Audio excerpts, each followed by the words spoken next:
የገበሬ ችግሩ በሽታውን አይናገርም። ሐኪም ቤት ሄዶ ሐኪሙ ማወቅ አለበት የገበሬ ስምምነት አለ። እውነተኛ ሐኪም ከሆነ በሽታዬን እንኳን አወቀው አንተ ይላል። ምንድነው ከሚያምህ እወቀው እንጂ ደሙን ይላል። ኋላ በሽታውን ደግሞ በትክክለኛ አማርኛ መናገር አይችልም። ይጎሽመኛል ይላል፣ ወዝሞኛል ይላል። አሁን ይሄም እንዴት ብሎ ይገባል? የወባ ያዝለት የኩላሊት ምን ይዘዝለት ነው? አንዳንዶቻችንም እንደዚህ ነው። በቃ ልማዶቻችን ወይም ኃጢአቶቻችን በትክክል ገልጠን መናገር አንፈልግ። ሸፈንፈን አለ። ንስሐ ሲገባ እንደው ሁሉም ይዘረዘራል እንዴት ነው ይላል። እና እንግዲህ እንዴት ነው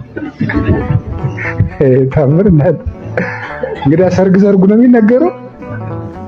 ዘርዝሮ መናገር ነው እንዴ? ሁሉም ይነገራል ነው እንዴ? እንዴት ብዬ ነው የምናገረው? ያውቀዋል እኮ ሰው አትናገር እንዲባል ስለሚፈልግ ክብሩን ጠብቆ መኖር ስለሚፈልግ